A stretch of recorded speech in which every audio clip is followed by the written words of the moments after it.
বিশ্বকাপে আর খেলা হচ্ছে না নেইমার জুনিয়রের। ক্যারিয়ারের শেষটা যেন নিজের উগ্র আচরণ দিয়েই সমাপ্তি করলেন এই ব্রাজিলিয়ান সুপারস্টার। সান্তোসের হয়ে এক নিষেধাজ্ঞায় পড়ে যেন গোটা ক্যারিয়ারের সব স্বপ্ন থমকে দাঁড়িয়েছে নেইমার। প্রদর্শক কার্লো আনচেলত্তি ব্রাজিলের ডাগআউটে আসার পর থেকে ব্রাজিল দলে জায়গা পাওয়াটা কঠিন হয়ে উঠেছে নেইমারের জন্য। প্রতিবারই দল ঘোষণার আগে ইনজুরি আর পূর্ণ ফিট না থাকার সমস্যায় পড়ে একাদশের ডাক পাওয়া হয়ে ওঠে না দলটির সর্বোচ্চ গোলদাতা নেইমার জুনিয়রের। সবশেষ বিশ্বকাপের প্রস্তুতি হিসেবে ফ্রান্স ও ক্রোয়েশিয়ার বিপক্ষের দুটি ম্যাচে ফিটনেস ইস্যুতে দলে ডাক পাওয়া হয়নি নেইমার। অবশ্য এমন ঘটনার পর বেশ সমালোচনায় পড়তে হয়েছে কোচ কার্লো আনচেলত্তিকে।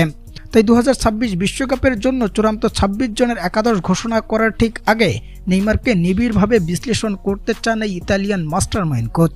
ফলে সান্তোস এবং ফ্লামেঙ্গোর ম্যাচটি মাঠে বসে দেখার পরিকল্পনা ডন কার্লোর। উদ্দেশ্য একটাই, নেইমার জুনিয়রের ফিটনেস দেখা। তবে ইতিমধ্যেই সেই পরিকল্পনা ভেস্তে গেছে নেইমারের ম্যাচ রেফারির সাথে উগ্র আচরণ দেখানোর জন্য, যেখানে 3 এপ্রিল রেমোর বিপক্ষে নেইমারকে করা এক ফাউলকে কেন্দ্র করে ম্যাচ রেফারির সাথে উগ্র আচরণ আর আপত্তিকর মন্তব্য করে হলুদ কার্ড পান তিনি। ফলে তারকাই ব্রাজিলিয়ানকে মাঠে বসে বিশ্লেষণ করার পরিকল্পনায় থাকা কার্লো আনচেলত্তির সেই ম্যাচ ফ্লামেঙ্গোর বিপক্ষে নিষিদ্ধ হয়েছেন নেইমার। যেখানে বড় দুঃসংবাদ হচ্ছে, ম্যাচ রেফারির সাথে এমন উগ্র আচরণ দেখানোয় ব্রিটিশ গণমাধ্যম দ্য সানের তথ্য মতে মোট 12 ম্যাচের নিষেধাজ্ঞায় পড়তে পারেন এই ব্রাজিলিয়ান তারকা। যেখানে শেষ পর্যন্ত যদি ব্রিটিশ এই গণমাধ্যমের দাবি সঠিক হয়, তাহলে বিশ্বকাপে আর সম্ভবত দেখা যাবে না নেইমার জুনিয়রকে।